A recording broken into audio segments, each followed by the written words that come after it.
The uncertainty over Iran's participation in the US-Iran talks in Islamabad has now eased, with the Wall Street Journal confirming that the Iranian delegation has arrived in Islamabad. The US delegation is being led by Vice President JD Vance along with Steve Witkoff and Jared Kushner.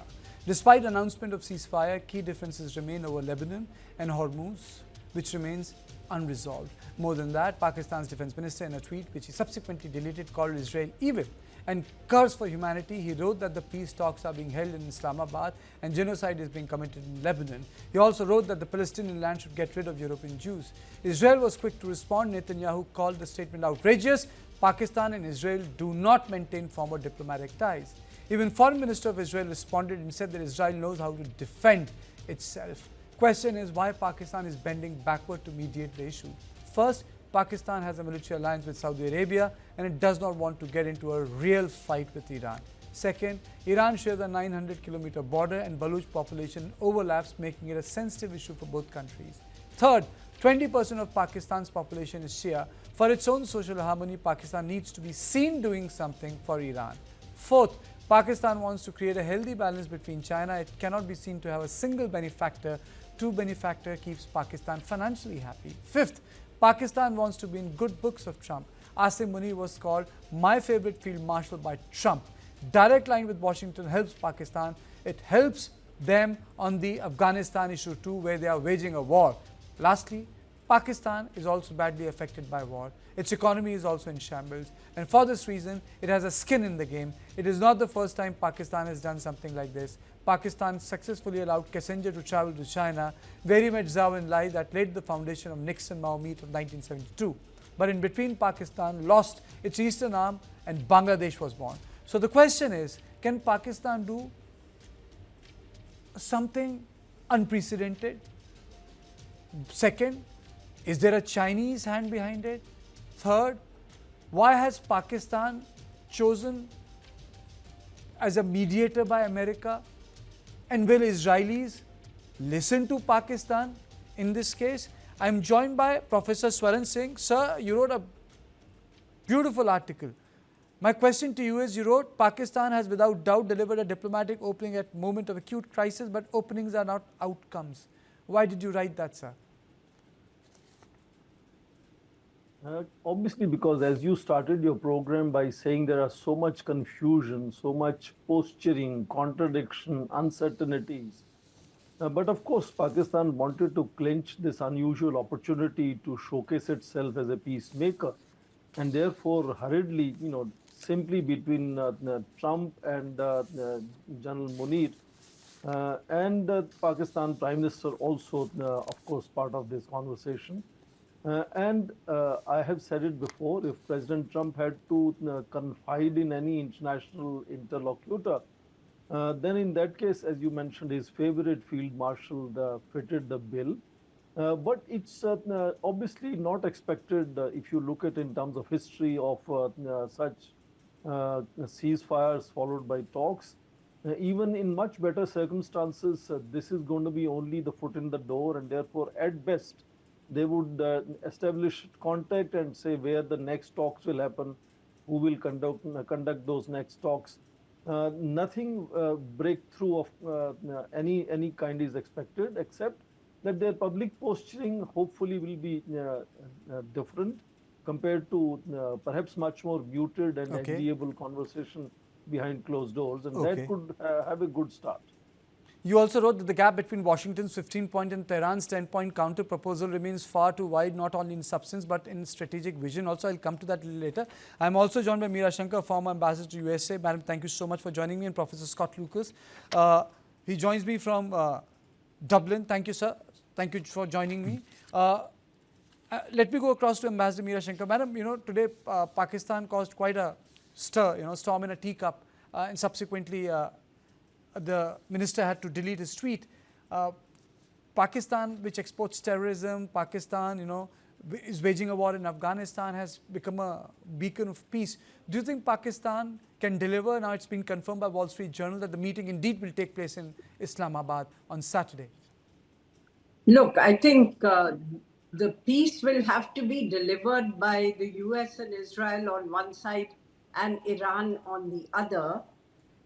Pakistan is not as of now, a mediator so much as playing the role of carrying messages between the two sides, and doing so at a time which was opportune for the US to halt the conflict, because Trump's ultimatum, in a sense, was boxing the US into a corner from which there was the danger of an escalatory military spiral. Uh, Pakistan is also well positioned because it's a neighboring country of Iran. It shares a border across Baluchistan with Iran. It has the backing of China, which is a key strategic partner of Iran, much more influential given the US pressure to isolate Iran all these years. And it also has built a good equation with the Trump administration, rebuilding fences which were damaged during the war in Afghanistan. Okay. Professor Lucas, quick two questions to you, sir. Can Lebanon derail the entire process? And second, do you think that Israel will listen to Pakistan? So Even first Pakistan question is a messenger the, boy, as Madam said. sorry, the first question is yes, the Israeli attacks on Lebanon can absolutely derail this process because the Iranians responded yesterday after 2 days of very deadly Israeli attacks, this escalation, by saying, look, if unless these attacks stop, we will not only maintain our control of the Strait of Hormuz, we're not going to negotiate about the Strait. And at this point, I think the Strait has become the #1 issue for the Trump camp. It's even more important than Iran's nuclear program, Iran's ballistic missile program. And as the ambassador just mentioned, they boxed themselves in with ultimatum they could not back up. So, that's why Donald Trump called Netanyahu yesterday and said, look, you need to ease off just a bit. And the Israelis may have eased off with the aerial attacks, but they're maintaining the attacks on southern Lebanon even as we speak. Second question is, and I think again, the ambassador is spot on here, that Pakistan is more of a facilitator here than an actual mediator, or what we would call power mediation. They do have this position because of Donald Trump's ego, which they have flattered for more than a year, that they can carry these messages. But at the end of the day, you have got these three very distinct actors who are involved, two of which at the table. You have an Iranian regime which is refusing to surrender. You have a Trump camp which has handed them the diplomatic initiative, because when Donald Trump on Tuesday night accepted the ceasefire, Trump isn't very logical. But what he did is he just said, oh, this is a very good proposal from Iran. And that was a mistake. The Iranians now, in other words, had the lead on the agenda. And then you have the Israelis trying to upend the entire process. I think the best that we get in Islamabad this weekend is we get talks about talks. We get possibly an extension of the 2-week ceasefire. But at this point, we don't even have a clear idea what the agenda is going to be because the two sides are distant. Are you saying that there's an immense gap between Washington's 15-point and Tehran's 10-point counter proposal, both in substance and strategic vision, Professor? Oh my gosh, it's bigger than the Strait of Hormuz. It's way bigger than the Strait of Hormuz. And that is that you look at what the Americans want on the 15-point ultimatum. They said, okay, Iran, you give up your civilian nuclear program entirely. The Iranians have made it clear they're not going to do that, including in the 10-point response. You look at the Americans saying, well, you have to give up the control of the Strait to an international consortium or some other group. And the Iranians say, no, we won't. And then the Americans' 15 points say, give up your ballistic missiles or limit them, give up or limit your alliances with groups in the Middle East like Hezbollah. And the Iranians don't even include those in the 10-point plans because they don't want to. What do they include instead? Lifting of all U.S. sanctions, and as leverage to get a toll system in the Strait, you have to give us compensation for the damage that has been caused in this war. Right now, the Iranians from a position of military weakness, have maneuvered this in terms of a position of diplomatic advantage. That doesn't mean they will get a resolution, a settlement, but it means they've got the Trump folks scrambling in terms of what they do next. Professor Swaran Singh, how strong are the chances that America itself unilaterally breaks the ceasefire? The violations of ceasefire in most cases is a norm rather than aberration. So who violates it and who accuses the other for violating it, I wouldn't rule that out as a possibility that cannot happen. But whether that is going to derail the ceasefire, I think that may not be as easy, because both sides are apparently showcasing that they do want a ceasefire. They do want to start conversations, despite the fact that Tehran has very strongly said that if Israel continues to attack Lebanon, they will not participate in talks. We understand that, as you mentioned, Wall Street Journal has confirmed that Iranian delegation is already in Islamabad, led by the Speaker of Parliament and the Foreign Minister. There is a lot of obfuscation, confusion on many of these matters. Neither Iranian embassy in Islamabad nor anyone in Islamabad is confirming any schedule as to who is arriving, when has anyone arrived, etc. So complete secrecy, I think, is another significant element of it. But apparently, Iran's delegation is either already in Islamabad or is on the way, which means that despite strikes continuing to hit Lebanon, Tehran has decided that they do want to have a conversation with American delegation. And American delegation, apparently from the beginning, America has shown much greater, stronger kind of inclination to bring out some kind of ceasefire and start talks. But apparently, we are all saying this is at best going to be only beginning of talks for talks. And they could then decide where is going to be next venue, who's going to talk, what are the issues that are going to happen. Another important point to underline is the fact that, yes, we have 15-point proposal from America. We have 10-point program from Iran. But if you look at these, whatever is available in media, sometimes there's also confusion on what are those points, different versions are appearing. But it will be much difficult for United States to accept those 10-point proposals. Those are much tougher for United States to agree upon compared to what United States has been asking Iran to deliver in terms of 15-point programs, 15-point proposal, because a lot of that has already been kind of implemented through force, whether it is their in nuclear uranium enrichment program or their missiles, their air defense capability. But if you look at Iran, so I want to close this comment by saying you compared it to Kissinger's visit to Beijing. That could be very interesting historical example which made the beginning of the rise of China.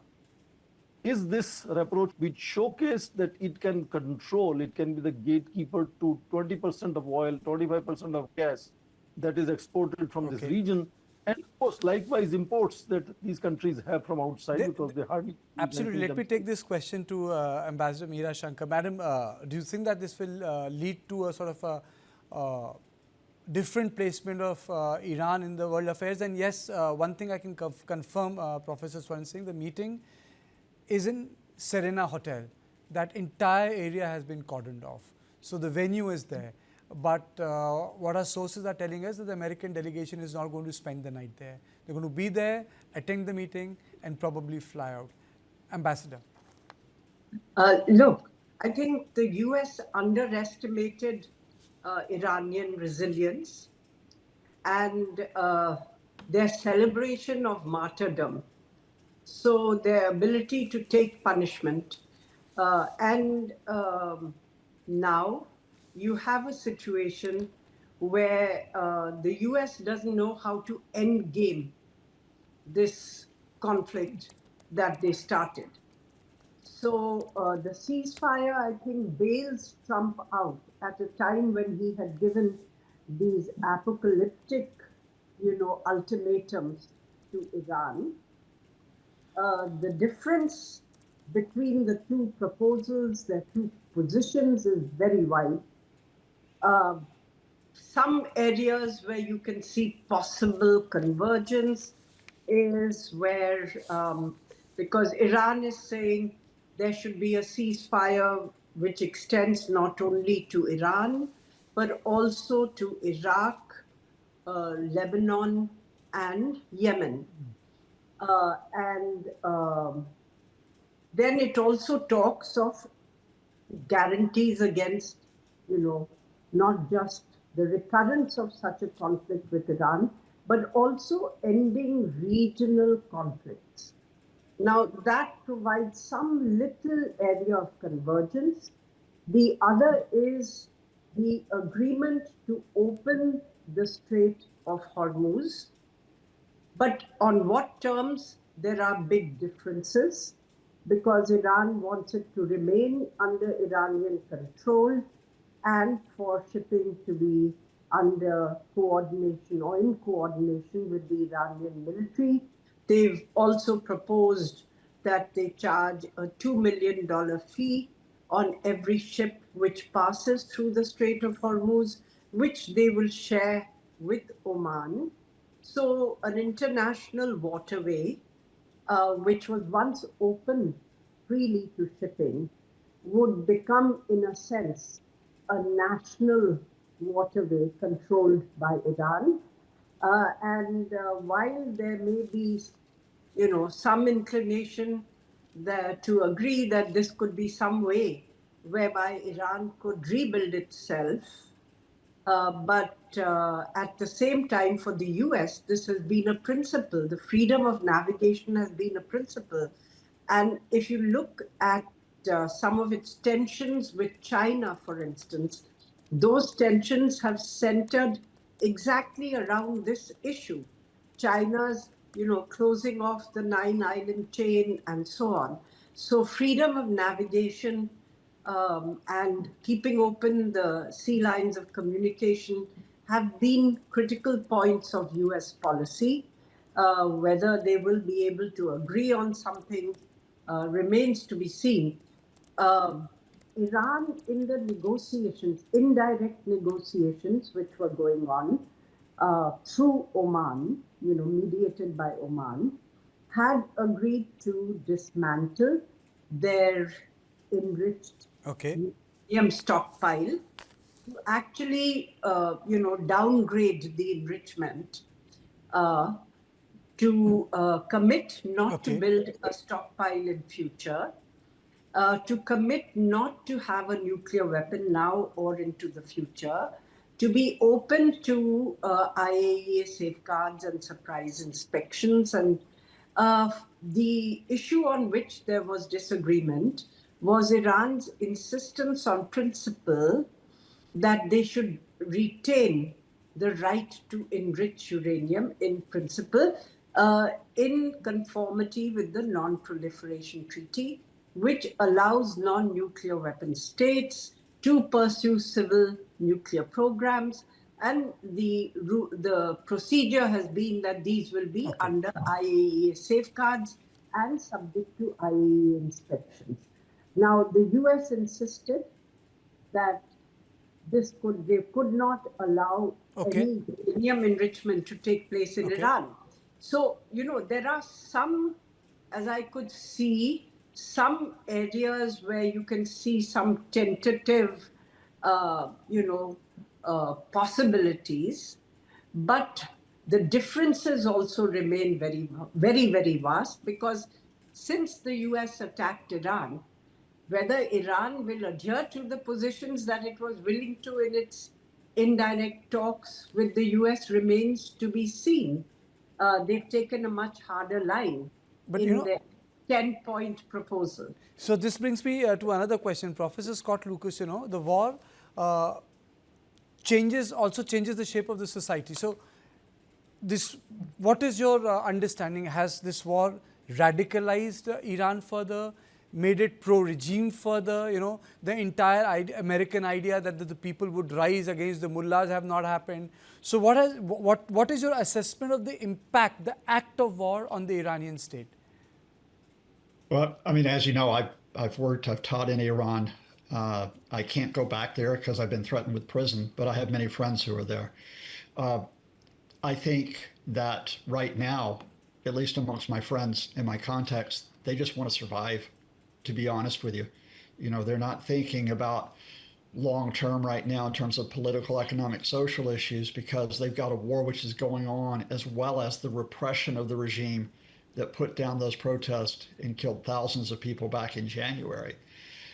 If we get a space where we get a ceasefire, I think a couple of things happen. I think the first is that the regime will say, look, we took the biggest punch that the U.S. and Israel threw, and this shows that we're quite tough. We're quite resilient. I think that means they can continue to rule. But I think the wider question of legitimacy doesn't go away, because the question of the legitimacy of the regime does not rest on what the U.S. and what Israel does. The question of its legitimacy rests on what it does domestically.